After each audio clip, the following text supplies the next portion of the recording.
एकछिन हजुर तपाईँको नाम अस्मिन परियार आज यो के हो यो खास के भइरहेछ यहाँ घरबाटै यस्तो खानुपर्छ हैन यो भनेको स्कुल आज हाम्रो सरस्वती मावि इटरामा यो चाहिँ हेल्थ एक्जिबिसन हो स्वास्थ्यसँग सम्बन्धित प्रदर्शनी हो तपाईले यो बारेमा जानकारी गराउनुहुन्छ हो ल भन्नु न हजुर के रहेछ यो भनेको अन्न र कन्दमुलबाट बनेको हैन यस्तो खानुपर्छ भनेर चिउरा आटा मकै फापर चामल गहुँ मुसुरीको दाल अनि आलस भुजा सातु कोदो अन्डा पर्याप्त मात्रामा खाऊ हैन यो चाहिँ खाऊ पर्याप्त मात्रामा अनि यो दाल र गेडागुडी यो सोयाबिन अनि बदाम राजमा मुङ दाल चना भटमास र हरी मटर बोडी यो छाके पिछे खाऊ अनि हरियो सागपात तथा फलफुल यो काँक्रा मकै टमाटर लसुन फर्सी खोर्सानीहरू आदि यस्तो गरी दिने पछि खाऊ हैन अनि यो माछा मासु दुध दही र अन्डा दुध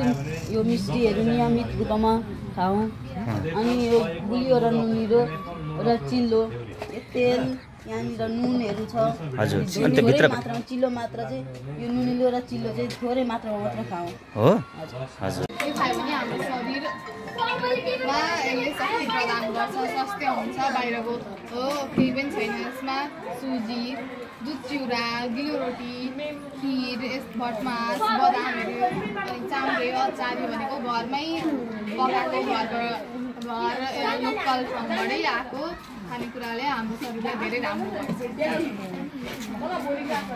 ल जे होस् यो हेल्थ एक्जिबिसन भनेको छ नि यसको टपिकलाई त्यही बुझ्नु पर्यो होइन त प्रश्न तपाईँ यसको यहाँको म्यानेजिङ डाइरेक्टर हो अहिले हो अब हामीले यहाँबाट के सिक्नु पर्यो यहाँबाट के सिक्नु पर्यो भन्दा यी खानेकुरा खाँदा चाहिँ हाम्रो शरीरमा के प्रदान गर्छ जस्तो प्रोटिन भएको अन्डा दुध दही खायो भने प्रोटिन प्रदान गर्छ कार्बोहाइड्रेटमा आलु अनि त्यसपछि चामलको भात भुजा कोदोको पिठोहरूले हामीलाई कार्बोहाइड्रेट प्रदान गर्छ र यो स्वास्थ्य खानेकुराले हाम्रो शरीरलाई स्वस्थ राख्छ यहाँ घरबाटै आएको सबै घरबाटै पकाएको खाने कुराहरू छ अनि यी सबै यो हेल्थ एक्जिबिसन गर्नु भनेको चाहिँ मानिसमा चेतना फैलाउनु कि किन हामीले खाने गर्ने हो अनि त्यसपछि के खाँदा चाहिँ नराम्रो हुन्छ के खाँदा कस्तो बिरामी लाग्छ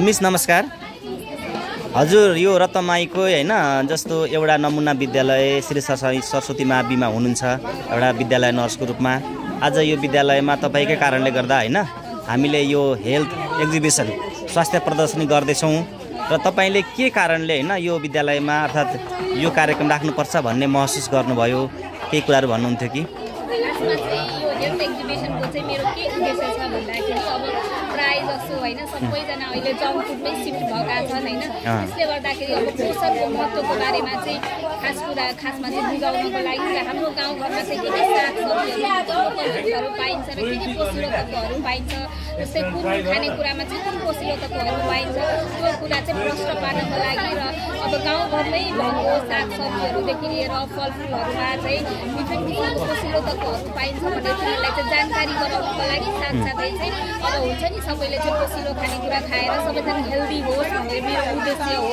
त्यही भएर चाहिँ खासमा मैले यो प्रोग्राम राखेको हो त्यसमा चाहिँ अब हामीले चाहिँ अब स्वास्थ्य खाजाहरू पनि राखेको छौँ होइन हामीले चाहिँ जङ्गलको साथै चाहिँ अब के दिन सक्छौँ हलुवाहरू भयो अनि भुटेको मकैहरू भटमासहरू जस्तै हेल्दी फुडहरू के दिन सक्छौँ त्यस्तो कुराहरूको पनि हामीले प्रदर्शन गरेको छौँ जसले गर्दाखेरि चाहिँ अब केटाकेटीहरू चाहिँ जङ्क फुडबाट भन्ने मेरो उद्देश्य हो र मलाई आश छ कि अब यो प्रोग्राम हेरेर यो जुन एक्जिबिसन हाम्रो हेरेर चाहिँ तिनीहरूले चाहिँ अब पोषणको बारेमा चाहिँ जानोस् र आफ्नो चाहिँ लाइफस्टाइलमा चाहिँ पोषणको महत्त्वको बारेमा बुझोस् र आफ्नो एप्लाई गरोस् आफ्नो लाइफस्टाइलमा मेरो त्यही उद्देश्य हो अनि नि जस्तो हामीले हिजो विद्यार्थीलाई अभिभावक पनि बोलाएर ल्याउने जुन नोटिस होइन जानकारी गराएको थियो नि आज जस्तो तपाईँले चाहिँ धेरै मिहिनेत गर्नुभयो होइन यत्रो धेरै कुराहरू यहाँनिर राख्नु भएको छ अनि साँच्चै भन्दाखेरि अभिभावकको त्यो रूपमा उल्लेख्य होइन उपस्थिति छैन तपाईँलाई कस्तो लागिरहेछ अभिभावकहरू नआउँदाखेरि होइन त्यसको प्रभाव के हुनसक्छ अभिभावकहरूलाई त खासमा बोलाएको होइन तर कतिजना चाहिँ आउनुभयो होइन कतिजना आइसकेर हामीले चाहिँ उहाँहरूलाई कष्ट पार्यौँ होइन पोषणको महत्त्वको बारेमा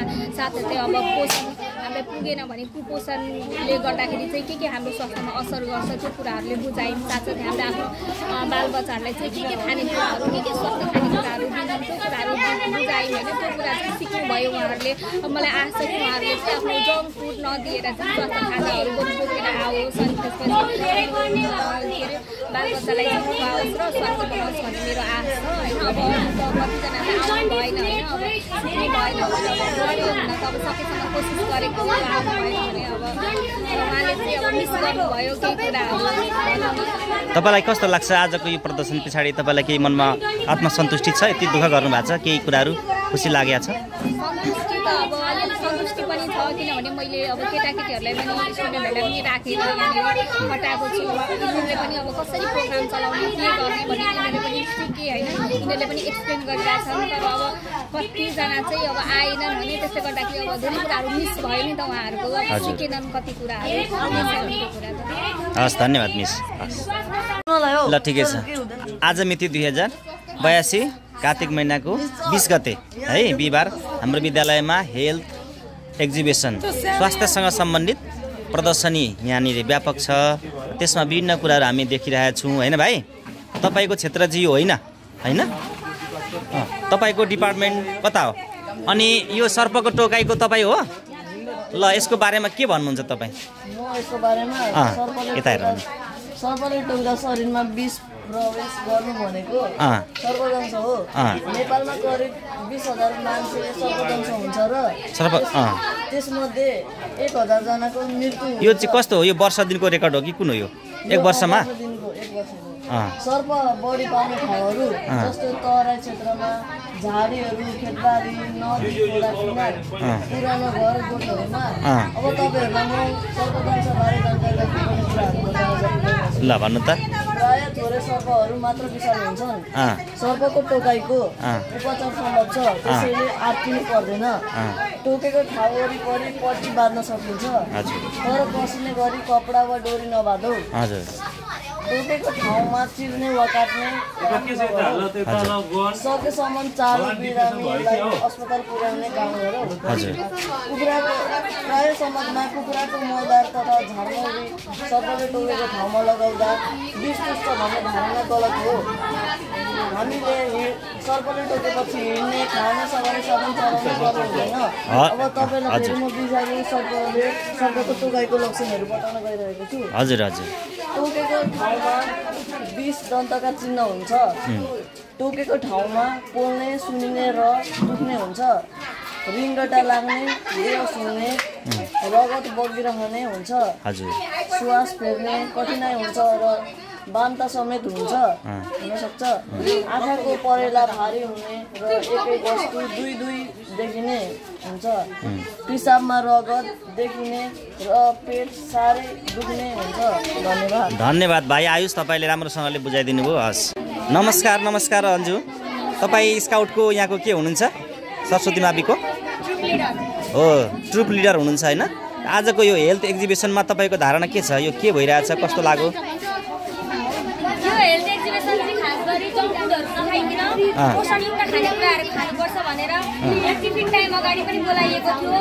यहाँ आमाहरू खाजा खुवाउन आउनुहुन्छ अनि उहाँहरूले पनि केही सिक्नुहोस्, यो जङ्क फुडहरू खाना पनि खाना दिनु हुँदैन र पोषणयुक्त खानेकुराहरू खुवाउनुपर्छ भन्ने कुरा आमाहरूले पनि बुझ्नुहोस् भनेर अगाडिदेखि नै यो कार्यक्रम सञ्चालन गरिएको थियो र अहिले चाहिँ क्लास वाइज बोलाएर यो कार्यक्रम भइरहेको छ र यस कार्यक्रमको मूल रहेको छ यो प्रोटिनयुक्त कार्बोहाइड्रेटयुक्त खानेकुरा खानुपर्छ र जङ्क फुडहरूलाई चाहिँ नखाइकन रानी पदार्थ जस्तो यस्तो दुर्व्यसनीमा नफसिकन र जङ्क फुडहरू पनि त्यागेर यो पोषणयुक्त खानेकुरा खानुपर्छ। जस्तै यहाँनिर दिएको छ प्रोटिनयुक्त भनेर अन्डा, दुध, दही आदि दिएको छ र कार्बोहाइड्रेट भनेर आलु, चिउरा, भुजा, अन्नहरू दिएको छ। यो प्रकारको खानेकुराहरू चाहिँ हामीले हाम्रो बच्चाहरूलाई तपाईँहरूको बच्चाहरूलाई र हामीले हाम्रो समाजमा यस्तो प्रकारको खानेकुराहरू खानुपर्छ भनेर सबैमा चेतना फैलाउनुपर्छ र जङ्क फुडहरू चाहिँ खानु हुँदैन र यसको बारेमा बुझाइदिने। जङ्क फुड खाँदाखेरि हुने नकारात्मक असरहरू जस्तै धेरै पेट दुख्ने, तौल धेरै बढ्ने वा घट्ने, जन्डिस हुने, धेरै टाउको दुख्ने, शरीरमा बोसोको मात्रा बढ्ने, डन्डिफोर आउने, छालामा विभिन्न समस्या हुने जस्ता रोगहरू लाग्न सक्छन्। त्यसै कारणले जङ्क फुड हानिकारक हो भनेर हामीले बुझाउन सक्नुपर्छ। अनि यस्तो अन्जु जस्तो तपाईँले होइन हाम्रो विद्यालयमा अहिलेसम्म हामीले नगरेको कार्यक्रम भइरहेछ नि जुन होइन यो कार्यक्रमले तपाईँलाई कस्तो मतलब विद्यार्थीहरूलाई केही फाइदा भयो कि भएन होला त? यो कार्यक्रम खास गरी धेरै नै फाइदामूलक सोचेर गरिएको हो किनभने यहाँनिर आफै आएर पढेर पनि सबै कुरा बुझ्न सकिन्छ। यहाँ जङ्क फुडको नकारात्मक कुराको बारेमा पनि बुझाइएको छ, लागु पदार्थको असरबारे, डिप्रेसनहरूको असरबारे पनि बुझाइएको छ। अनि कस्तो खानेकुरा खाँदाखेरि हामीलाई हाम्रो शरीरलाई फाइदा गर्छ, कस्तो खाँदाखेरि बेफाइदा गर्छ भनेर बुझाइएको छ। त्यसै कारणले यो कार्यक्रम चाहिँ एकदमै जनचेतनामूलक छ भन्ने मेरो धारणा छ। आज त्यसो भने धेरैभन्दा धेरै अभिभावक आउनु पर्थ्यो होइन खास चाहिँ? हामीले सोचाइ अनुसार हामीले यो कार्यक्रम गरे अनुसार अभिभावकहरू धेरै आउनु पर्थ्यो, तर अभिभावकहरू थोरै आउनुभयो। आएर पनि सबैजनाले चासो दिनु भएन, हामीले भनेको कुराहरू सुनिदिनु भएन। यसमा चाहिँ हामीलाई धेरै नै घाटा लागेको छ र हामीलाई दुःख पनि लागेको छ। दुःख हामीलाई होइन, घाटा हामीलाई होइन, वास्तवमा अभिभावक र बच्चाहरूलाई भएको छ। किनभने सरकारवालाले बुझ्नु भएन भने त घाटा हामीलाई उहाँलाई हुन्छ नि होइन र? हाम्रो त मेहनत खेर जान्छ होइन, किनभने धेरैजनासँग पुर्याउने हाम्रो लक्ष्य हो। ल जो तपाईँले यति धेरै राम्रोसँगले बुझाइदिनु भयो, धन्यवाद अन्जु।